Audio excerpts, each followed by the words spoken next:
Diabetes কি? Diabetes যদি আমরা খুব ভালো করে দেখি, বেসিক্যালি ডায়াবেটিস কিছু হরমোনের ডিসফাংশনের কারণে তৈরি হয় এবং হরমোনের ডিসফাংশনের কারণে ব্লাডে সুগারটা বেড়ে যায়। তো এই ব্লাডে যে সুগারটা বেড়ে যাচ্ছে এরও বিশেষ কিছু কারণ আছে। আমরা বেসিক্যালি যদি টোটালটা দেখি, আমাদের বেসিক জায়গা থেকে আমরা দেখব যে টাইপ 2 ডায়াবেটিসটাই আমাদের পশ্চিমবঙ্গ তথা ভারতবর্ষে বেশি পাওয়া যায়। এবং এই টাইপ 2 ডায়াবেটিসটা কেন হচ্ছে? শুধুই কি হরমোনের ডিসফাংশন?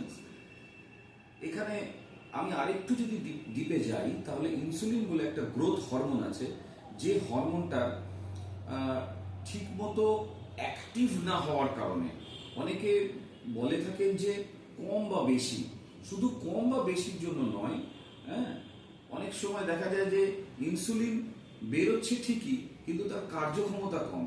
তো এই কার্যক্ষমতা কমের কারণে ব্লাডে সুগারকে সে সেলে নিয়ে যেতে পারে না, এবং যে কারণে প্রপার নিউট্রিশন যেতে পারে না, এবং ওই সুগারগুলো পরবর্তী ক্ষেত্রে লিভার এবং বিভিন্ন অর্গানে ফ্যাট হিসাবে জমা পড়ে যায়, এবং সেই ফ্যাট ধীরে ধীরে ওবিসিটি এবং ফ্যাটিগস, ডিজিনেস সবকিছু বাড়াতে থাকে। বেসিক্যালি টাইপ 2 ডিজিজে আমরা দেখি অনেক পেশেন্টস আসেন যারা অনেক ধরনের প্রবলেম নিয়ে আসছেন। কেউ ওবিসিটি নিয়ে আসছেন, কেউ লিভারের ডিসঅর্ডার হয়ে আসছে, গ্রেড 1, গ্রেড 2, গ্রেড 3, বিভিন্ন লেভেলের সেই লিভার, ফ্যাটি লিভারটা থাকে, এবং তার সাথে কিডনির প্রবলেমও থাকে। এগুলো সবই কিন্তু ডায়াবেটিস থেকেই আসে। অতএব আমাদের সবার আগে জানতে হবে ইনসুলিন, এই যে ইনসুলিন যে বেড়ে গেল বা ইনসুলিন যে কার্যক্ষমতা হারালো, এটা আমরা টেস্ট করব কি করে? তো ইনসুলিনটাকে যদি আমরা কার্যক্ষমতা টেস্ট করতে যাই, আমরা ইনসুলিনের কার্যক্ষমতা টেস্ট করতে পারি। অনেকগুলো টেস্ট আছে। এর মধ্যে সবার আগে আমাদের প্যানক্রিয়াস থেকে অ্যাকচুয়ালি ইনসুলিনটা তৈরি হয়। তো প্যানক্রিয়াসের বিটা সেল বলে একটা সেল আছে যেখানে ইনসুলিনটা তৈরি হয়। তো বেশিরভাগ আমরা ডাক্তাররা জেনারেলি আমরা ফাস্টিং পিপি HbA1c দিয়ে চেক করি, কিন্তু কখনো আমরা প্যানক্রিয়াসের কন্ডিশনটা কি, যে প্যানক্রিয়াস যে জেনারেটর, যেখান থেকে ইনসুলিনটা তৈরি হচ্ছে, বিটা সেল যে জেনারেটর, কারণ বিটা সেলই actually insulin growth hormone produce করে থাকে।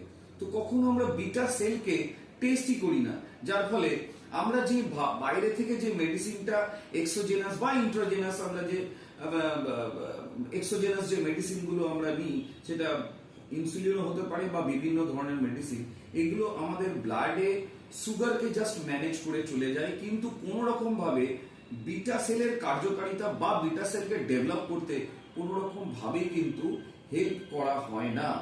এবং এই টেস্টগুলো খুব সুন্দরভাবে টেস্ট করা যায়, আপনারাও করতে পারেন। এই জন্য অন্য কোনো ল্যাবে যাওয়ার দরকার, যে কোনো ল্যাবে গেলেই যদি আমরা হোমা IR বলে একটা টেস্ট হয় ব্লাডের ফাস্টিং এ, যদি আমরা নিই, তাহলে আমরা বুঝতে পারবো যে আমাদের বিটা সেল কতটা অ্যাক্টিভ আছে।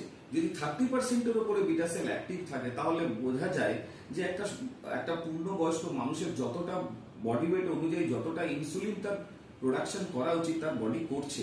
কিন্তু তাহলে সুগারটা বেড়ে আছে কেন? ওই একই জায়গায় যে বললাম যে ইনসুলিনের কার্যকারিতা, অর্থাৎ ইনসুলিনের ক্ষমতাটা হ্রাস হয়ে গেছে। এইখানেই এটা বোঝবার জন্য ইনসুলিন সেন্সিটিভিটি টেস্ট আছে, যে টেস্টের মাধ্যমে আমরা বুঝতে পারি যে ইনসুলিন কতটা সেন্সিটাইজড হচ্ছে বা ইনসুলিনের ক্ষমতাটাই বা কতটা। তো যদি এই জায়গাগুলোকে দেখি, IR মিনস ইনসুলিন রেজিস্ট্যান্স, সেই কারণেই ইনসুলিনের সেন্সিটিভিটি কমে যাওয়ার কারণেই ইনসুলিন রেজিস্ট্যান্সটা তৈরি হয়ে যাচ্ছে, যে রেজিস্ট্যান্স এন্ডোজেনাস ইনসুলিনকে সেলে সিক্রেট করতে বাধা দেয়, যার ফলে আমাদের এই ধরনের সমস্যাগুলো দিন প্রতিদিন বেড়ে যাচ্ছে। দরকার জেনেটিক্যালি অনেক সময় ঘটে থাকে, জেনেটিক্যালিও যদি যেতে যাই আমরা, তাহলে সেক্ষেত্রে DNA আমরা যদি টেস্ট করে নিই, তাহলে আমরা বুঝতে পারবো যে কোন কোন DNAটার কারণে এই জায়গাগুলো সমস্যা হচ্ছে, এবং সেটা সলিউশন সম্ভব সাইন্টিফিক্যালি নিউট্রোজেনেটিক্স এবং নিউট্রোজেনোমিক্স এর মাধ্যমে। অর্থাৎ ঘাবড়াবার কিছু নেই, ডায়াবেটিস হলেই যে বিপজ্জনক তাও নয়। দরকার হচ্ছে কি প্রপার সচেতনতা এবং সঠিক ডায়াগনোসিস এবং ডায়েট, অবভিয়াসলি ডায়েট। এবং এই তিনটে জিনিসের যখন কম্বিনেশন ঠিক মতো হয়, তখন ডায়াবেটিসের মতো দুরারোগ্য ব্যাধিকেও আমরা হাসি মুখে বিদায় দিতে পারি এবং আমরা সুস্থ জীবন লাভ করতে পারি। অনেক ধন্যবাদ। আমি ডক্টর রাজদীপ দত্ত, একজন medical scientist and practitioners from panini health care. ধন্যবাদ।